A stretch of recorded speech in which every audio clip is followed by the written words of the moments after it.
Halo adik-adik, apa kabar kalian hari ini? Semoga kalian semua sehat-sehat ya. Senang sekali Kak Steve bisa ketemu lagi dalam acara Cerita Anak.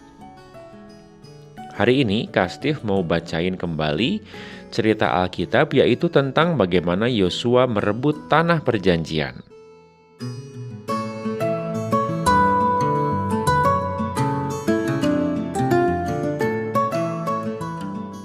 Setelah bertahun-tahun bangsa Israel berjalan, akhirnya mereka sampai di padang dekat negeri Kanaan. Tuhan memerintahkan Musa untuk mengirim beberapa orang untuk pergi mempelajari negeri itu.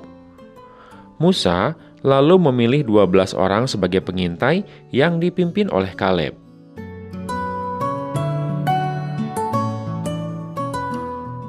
Kedua belas pengintai itu dengan selamat kembali dan menceritakan bahwa tanah Kanaan sangat subur. Mereka memperlihatkan buah-buahan yang ada di negeri Kanaan. Ada anggur, delima, dan buah ara. Orang-orang Israel heran melihat hasil negeri itu. Hampir semua orang Israel ingin sekali pergi ke Kanaan.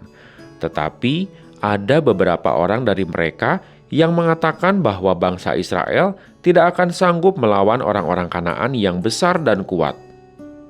Mendengar perkataan itu, banyak yang menjadi takut.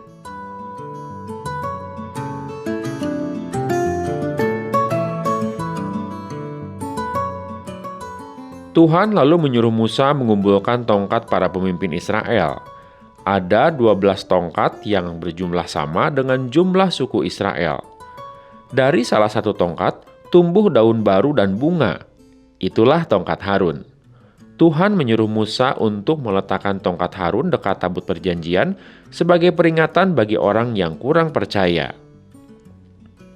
Tuhan juga memerintahkan Musa untuk memperingatkan bangsa Israel bahwa mereka tidak boleh mengeluh dan mereka harus taat dan percaya kepada Tuhan supaya mereka tidak binasa.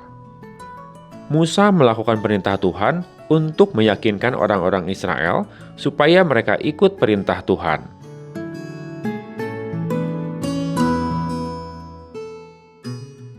Musa mulai menjadi tua. Tuhan mengatakan pada Musa bahwa ia tidak akan masuk negeri Kanaan. Musa bertanya kepada Tuhan, siapa yang akan menggantikannya untuk memimpin bangsa Israel masuk ke negeri Kanaan? Tuhan berkata, Aku memilih Yosua untuk menggantikanmu.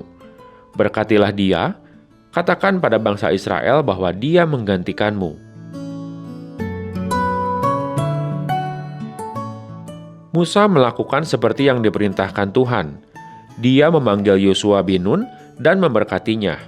Musa juga memberi perintah kepada Yosua untuk memimpin bangsa Israel masuk ke negeri Kanaan. Pada semua orang Israel, Musa mengatakan bahwa mereka harus mengikuti perintah Yosua.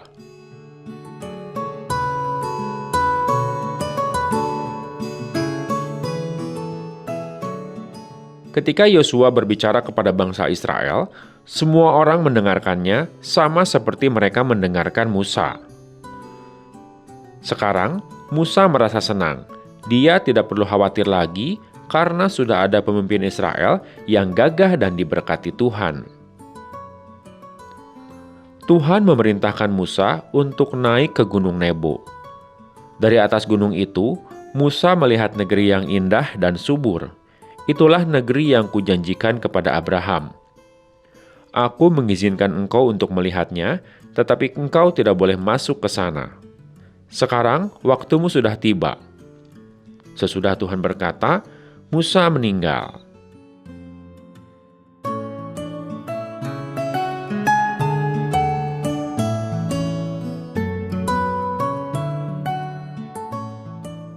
Setelah Musa meninggal, bangsa Israel dipimpin oleh Yosua. Dia memimpin bangsa itu untuk mendekati kota Yeriko, yaitu kota perbatasan negeri Kanaan. Kota Yeriko dikelilingi oleh tembok-tembok yang sangat tinggi, tebal, dan juga kokoh. Yosua menyuruh 2 orang pengintai untuk masuk ke dalam kota. Orang Yeriko tahu tentang 2 orang pengintai itu, lalu mengejar dan mencoba untuk menangkap mereka.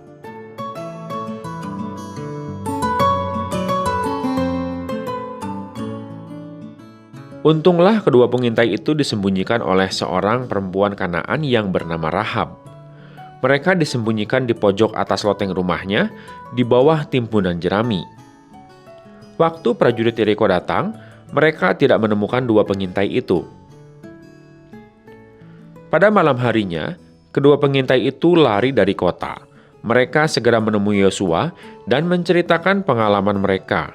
Mereka juga menceritakan tentang pertolongan perempuan Kanaan yang bernama Rahab.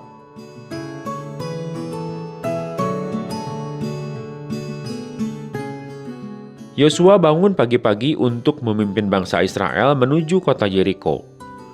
Tiba di tepi sungai Yordan, mereka bingung karena tidak ada jembatan dan juga tidak ada perahu untuk menyeberangi sungai itu. Allah menolong mereka dan berkata kepada Yosua, "Suruhlah para imam mengangkat tabut perjanjian untuk berjalan di depan. Mereka harus berhenti ketika tiba di tengah-tengah sungai Yordan, dan suruhlah orang-orang Israel menyeberang," dan Yosua mengikuti apa yang dikatakan Tuhan.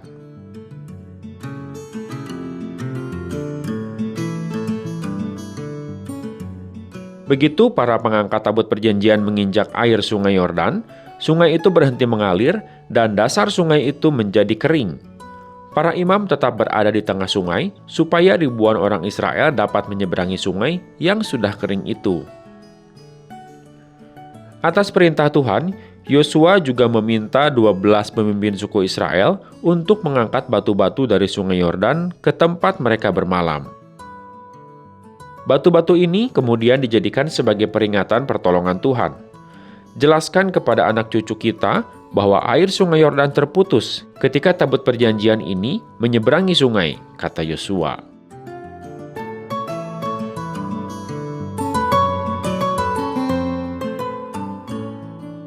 Setelah seluruh bangsa Israel menyeberang, para pengangkat tabut perjanjian naik ke daratan.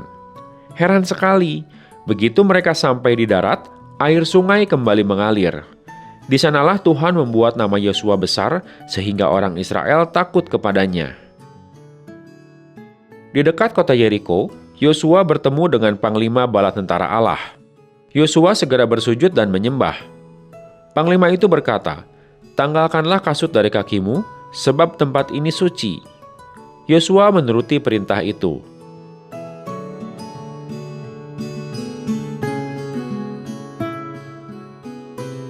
Penduduk Yeriko tahu bahwa bangsa Israel sudah dekat, tetapi mereka tidak mau menyerah.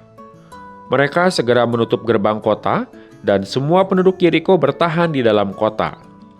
Bangsa Israel tidak sanggup merebut kota itu, tetapi Tuhan berjanji kepada Yosua untuk menyerahkan raja dan prajurit Yeriko ke dalam tangan Yosua.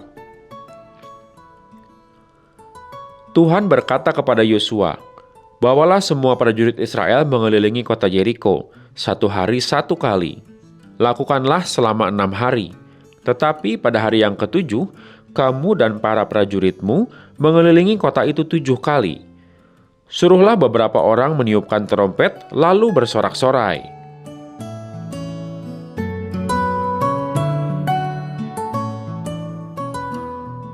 Sesuai perintah Tuhan, Yosua membawa semua prajurit mengelilingi kota itu. Di barisan terdepan ditempatkan para prajurit bersenjata. Kemudian di belakangnya berjalan 7 orang imam peniup trompet dari tanduk domba. Di bagian penutup berjalan rombongan imam pembawa tabut perjanjian. Mereka mengelilingi kota itu 1 kali selama 6 hari. Pada hari ke-7, mereka mengelilingi kota Yeriko sebanyak 7 kali. Trompet juga dibunyikan dengan suara panjang dan nyaring. Semua orang bersorak-sorai. Tiba-tiba, tembok yang tinggi dan tebal itu runtuh.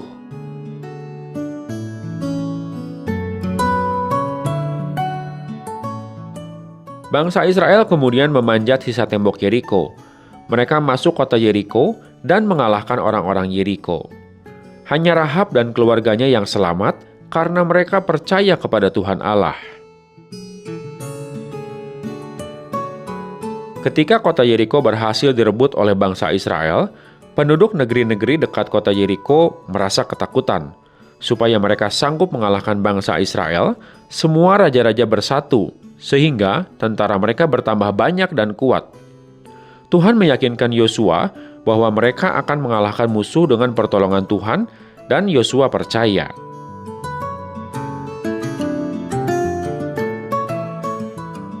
Yosua bersama prajurit Israel menyerang bangsa-bangsa itu.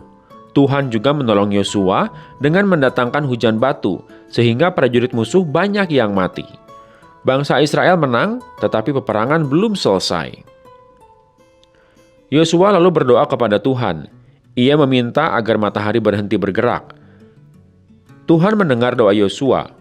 Tuhan membuat matahari berhenti supaya hari tidak cepat malam. Yosua dan tentara Israel terus melawan musuh. Musuh banyak yang lari dan juga mati. Tentara Israel pun menang dan berhasil menguasai negeri Kanaan yang telah dijanjikan Tuhan.